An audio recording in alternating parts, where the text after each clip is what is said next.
Jamaah yang dimuliakan oleh Allah Jalla wa'ala, perjalanan kita ini masih sangat panjang ya. Kita baru di ronde kedua setelah alam rahim. Sebelumnya, setelah kematian, perjalanan kita lebih panjang daripada sebelumnya. Kita setelah kematian akan ada alam barzakh. Allah berfirman, hatta idza jaa ahaduhumul maut qala rabbi irji'un la'alli a'malu salihan fima tarak kalla innaha kalimatun huwa qailuha wa min waraihim barzakhun ila yaumi yub'atsun. Tatkala kematian mendatangi salah satu di antara mereka, dia menyatakan, ya Allah, kembalikan aku ke dunia, tundalah kematianku. Apa alasannya, apa tujuannya? Agar aku mampu melakukan amalan-amalan saleh yang pernah aku tinggalkan. Maka Allah menjawab, kalla, sekali-kali tidak. Itu hanya ucapan omong kosong dia saja.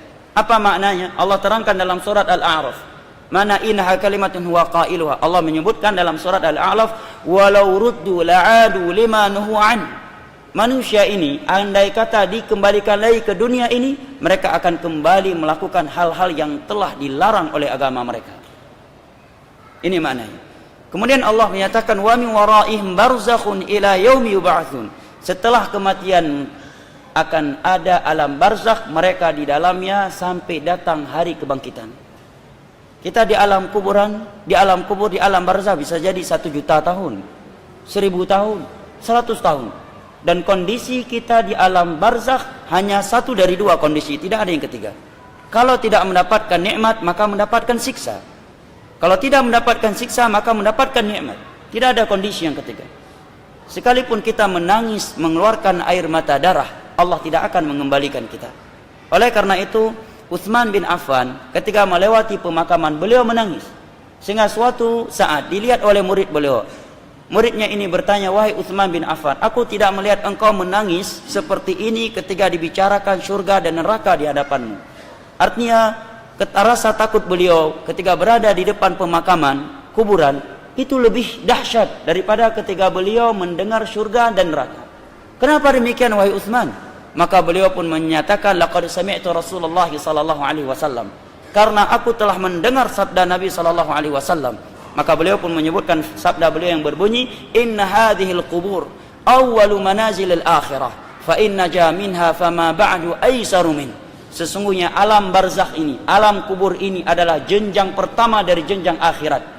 Barang siapa yang selamat di dalam alam barzakh ini, maka perjalanan setelah alam barzakh akan lebih mudah lagi. Artinya kalau di alam barzakh saja dia sudah dipersulitkan, maka perjalanan setelah alam barzakh akan lebih sulit lagi. Hadis ini diriwayatkan oleh Imam Muslim. Setelah alam barzakh masih ada yaumul mahsyar. Nabi SAW bersabda, yuhsyarun nasu hufatan uratan ghurla. Manusia dibangkitkan dari kuburan mereka dalam keadaan tidak berpakaian sehelai benang pun, tidak beralas kaki dan tidak bersunat. Membuat Aisyah bertanya. Maka Aisyah bertanya, ya Rasulullah, ar-rijalu wan nisa ala yanzuru ba'dhum ila ba'd. Wahai Rasulullah, kalau kondisi mereka seperti itu, tidak berpakaian sehelai benang pun, tidakkah membuat wanita melihat kepada aurat lelaki? Dan tidakkah membuat lelaki mengintip dan melihat kepada aurat wanita? Karena semuanya dikumpulkan dan tidak berpakaian sehelai benang pun. Karena di dunia ini tidak jangankan terbuka, yang tertutup aja ada yang ngintip. Maka Aisyah bertanya, wahai Rasulullah, kalau kondisi manusia di hari kiamat seperti itu, tidakkah akan membuat wanita melihat kepada lelaki dan kaum lelaki melihat kepada wanita? Apa jawabannya Rasulullah jamaah?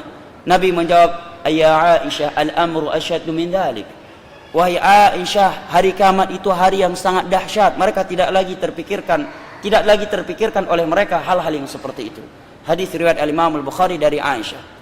Di dalam hadis Miqdad bin Al-Aswad yang diriwayatkan oleh Imam Muslim, Nabi menyebutkan tudna syamsu minan nas yaumal qiyamah qadral mil. Matahari di hari kiamat didekatkan dari manusia sejarak 1 mil. Makna 1 mil di sini dari ulama hadis ada 2. Yang pertama, mil, ukuran mil yang dimaklumi dalam ukuran tanah. Berapa jarak 1 mil? Dalam ukuran berapa 1 mil? Berapa ribu kilo? Setengah kilo. Baik, al-muhim 1 mil.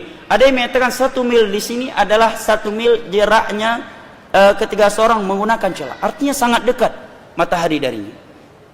Kemudian Nabi menyatakan manusia pada hari kiamat, ada sebagian mereka keringatnya sudah sampai di kedua mata kakinya. Ada yang keringatnya sudah sampai di kedua lututnya. Ada yang keringatnya sampai ke pinggangnya.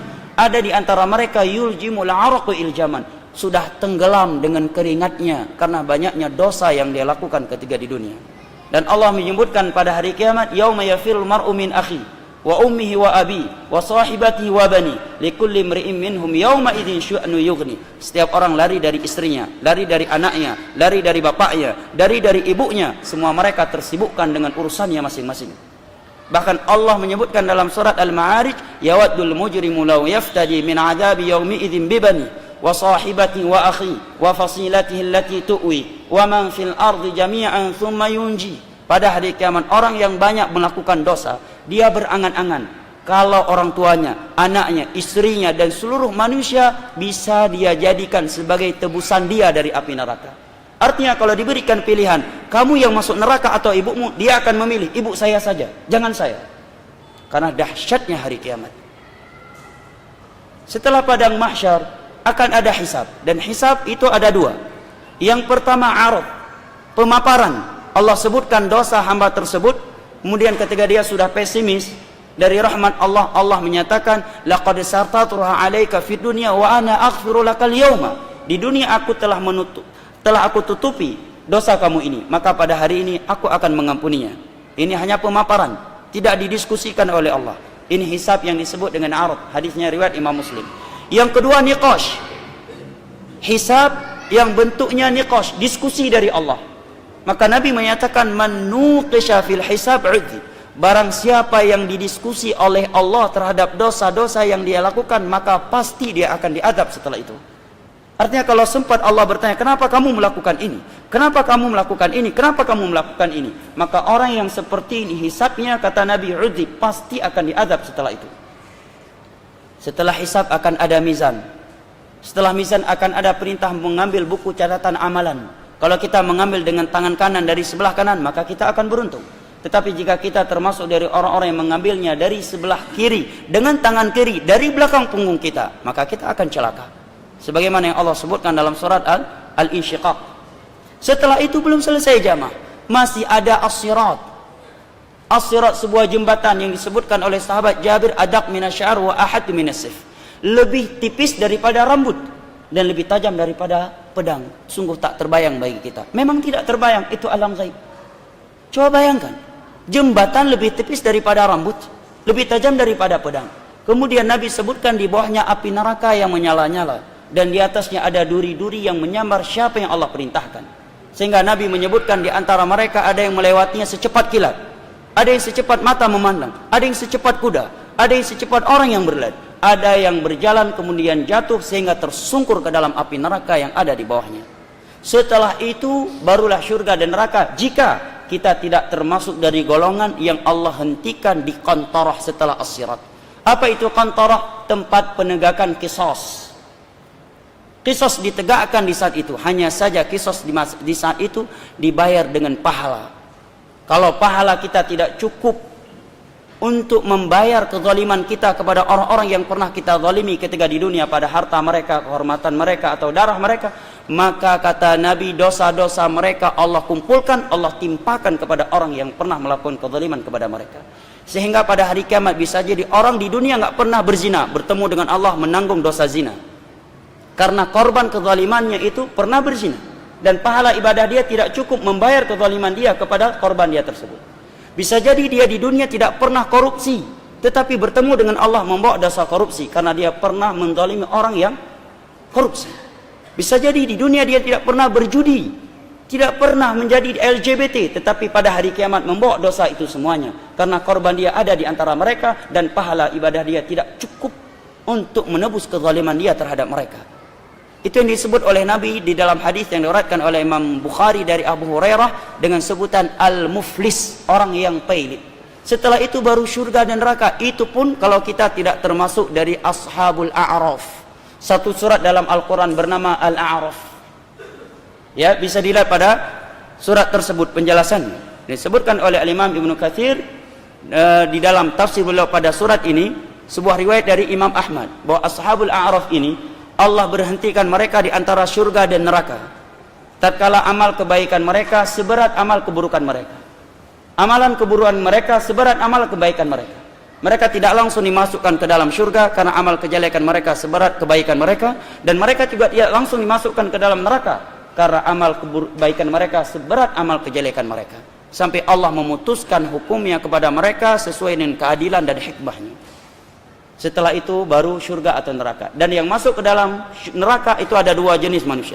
Yang pertama, dia masuk dan tidak akan keluar darinya lagi, yaitu orang-orang kafir atau orang-orang muslim tetapi melakukan pembatal keislaman dan belum bertobat darinya ketika mati.